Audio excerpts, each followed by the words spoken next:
भोले भाले मरीजों का खून चूस रहे हैं अस्पताल के पालतू दलाल। मूक दर्शक बना अस्पताल प्रबंधक। सरकारी हॉस्पिटल में तेजी से फैल रहा है दलालों का मकड़ जाल। संजय गांधी अस्पताल की बदहाल व्यवस्था के कारनामे आए दिन मीडिया में आते रहते हैं, किंतु यहां सुधार होना सबसे बड़ी समस्या है। हालांकि तत्कालीन कलेक्टर इलैयाराजा टी द्वारा कोरोना काल में संजय गांधी अस्पताल की व्यवस्थाओं को चुस्त दुरुस्त बना दिया गया था, किंतु उनके जाने के बाद यहां की व्यवस्था पुनः भगवान भरोसे हो गई है। इन सबके बावजूद अस्पताल प्रबंधक मूक दर्शक बना हुआ है। दलालों द्वारा संजय गांधी अस्पताल सहित जिला अस्पताल में भी अपना डेरा जमा लिया है।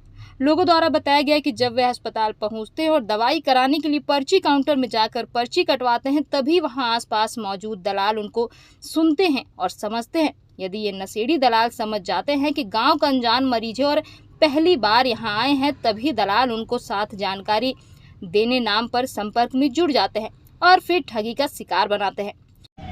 भाई साहब, संजय गांधी अस्पताल में इस समय दलालों का डेरा है। वहाँ पेशेंटों को जाल में फंसाते हैं और निजी अस्पतालों की ओर ले जाते हैं और काम करवाने के बहाने लोगों को ठग रहे हैं। देखिए, रीवा संभाग की संजय गांधी एक हॉस्पिटल है जो रीवा संभाग के पेशेंट आके यहाँ आते हैं और वहाँ उपचार ट्रीटमेंट होता है। यहाँ मेडिकल कॉलेज, श्यामसा मेडिकल कॉलेज भी है, पर यहाँ व्यापक पैमाने पर ये आज का ये विषय नहीं, इसके पहले भी बड़े पैमाने पर ये गिरोह शामिल था। ये अन्य अन्य माध्यमों से, जैसे यहाँ ब्लड का एक वो होता है, ब्लड लोग डोनेट करते हैं, तो यहाँ पे अन्य नर्सिंग होम में सप्लाई जाती है।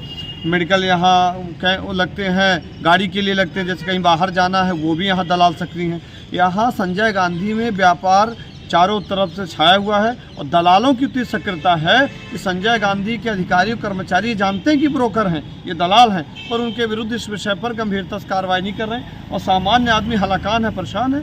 जो बाहर के आते हैं, पेशेंट लेके आते हैं, तो वो लुटते हैं। आज अधीक्षक साहब से मुलाकात हुई, हमने शिकायत की, उनसे जानकारी दी, तो उन्होंने कहा है कि हमारे संज्ञान में ये नहीं था, हम तुरंत करेंगे। देखिए, निश्चित तौर से अभी वर्तमान में संजय गांधी में जो नवीन अधीक्षक महोदय हुए हैं, यदि आप उनके संज्ञान में विषय को लाए हैं और हम भी आपके माध्यम से आपने ये जानकारी दी है, और मैं भी जानता हूँ कि ये गोरख धंधा बड़े पैमाने पर संजय गांधी में चल रहा है, अंदर बाहर दोनों तरफ चल रहा है, हर क्षेत्रों में चल रहा है, चाहे वो जिस विषय को उठाया जाए।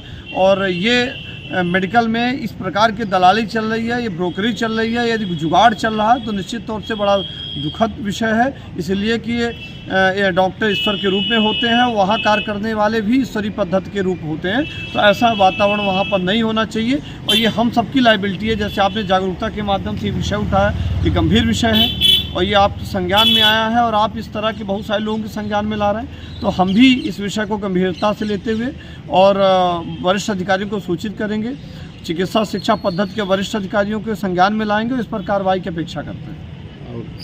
जी सर, यहाँ संजय गांधी में दलालों का काफ़ी सर खड़े होकर सर बाहर के लोगों को ठगने के जैसे मामले सामने आ रहे हैं, इस पर क्या कहना सर?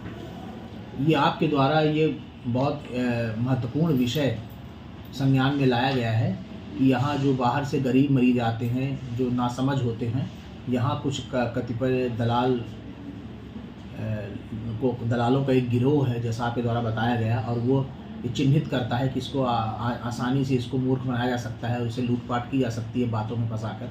और यहाँ के व्यवस्था हम लोग बराबर अच्छी व्यवस्था करने में लगे हुए हैं, लेकिन यहाँ की व्यवस्था को उसके सामने धूमिल करके और मरीजों को कहीं अन्यत्र ले जाया जाता है, या यहाँ के डॉक्टरों के ही बारे में झूठ प्रचारित करके कि ये यहाँ के डॉक्टर पैसा लेते हैं, हमको पैसा दो, हम उनको देंगे, वो करके जल्दी इलाज कराएंगे, तो उसकी जांच कराई जाएगी। एक बहुत गंभीर विषय है। अभी मैंने तुरंत, जैसे आपने बताया है, हमने तुरंत चीफ सिक्योरिटी ऑफिसर और सुपरवाइज़र को बुलाया हुआ है, उनके साथ एक तुरंत मैं मीटिंग लूँगा इसके बाद ही, और इसमें निश्चित रूप से कड़े कदम उठाए जाएंगे। और इसमें मैं आप जनता से भी, आप लोगों से भी सहयोग चाहता हूं कि आप लोग बराबर इस तरह की इनपुट्स हमको देते रहें, जिससे हम व्यवस्था सुधारने में हमको और अच्छी मदद मिल सके।